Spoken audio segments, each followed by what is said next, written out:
was thick with the scent of mildew and decay as Sarah stepped into the crumbling remains of Eastern State Penitentiary. The sun had dipped below the horizon, casting long shadows that seemed to stretch and claw at her as she moved deeper into the heart of the ruin. Tall, forbidding walls loomed around her, their surfaces covered in a tapestry of creeping vines and the scars of forgotten graffiti. She heard the distant echoes of her footsteps, like a mournful reminder of the souls who once inhabited the space. Each step she took felt heavier, as if the building itself was pressing upon her chest. The beam of her flashlight flickered uncertainly, revealing only glimpses of derelict cells lined with rusted bars. Her heart drummed loudly in her ears as she pushed further into the darkness, a morbid curiosity driving her onward. She recalled the stories, tales of inmates long gone, their despair trapped within these walls, still whispering into the void. As she wandered through a narrow corridor, she noticed something strange. The air around her seemed to hum, a barely perceptible vibration that tickled the ears and sent shivers up her spine. The whispers were louder now, a chorus of voices melding into a cacophony of anguish that made her skin crawl.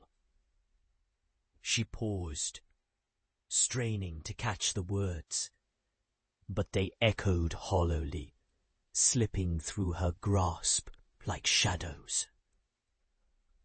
Venturing into a cell, she noticed another old chair turned toward the wall, its backrest worn down by years of neglect. She felt a chill as she imagined an unseen figure, sitting there until time devoured them, until they became one with the very bricks that confined them. Leaning closer, she traced a shaking finger along the dusty floor, uncovering a faded photograph buried beneath a layer of grime. The image, yellowed and cracked, depicted a man with hollow eyes, framed by dark, unkempt hair. He stared blankly towards the camera, and Sarah shuddered. There was something unsettling about his gaze, a glimmer of recognition that made her blood feel cold. The whispers crescendoed, wrapping around her like tendrils of fog that filled the room, thickening until she could scarcely breathe.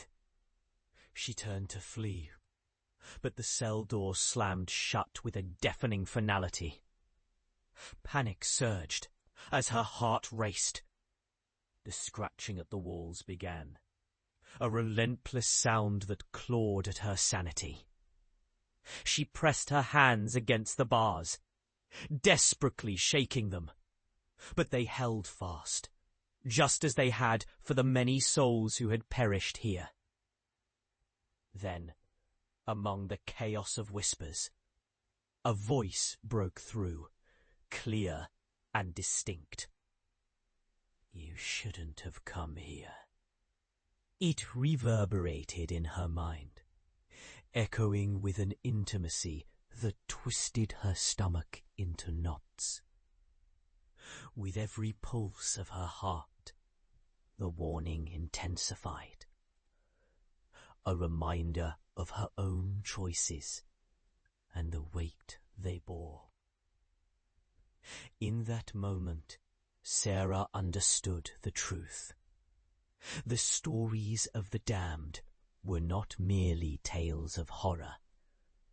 They were a part of her now, weaving into her essence with each breath she took.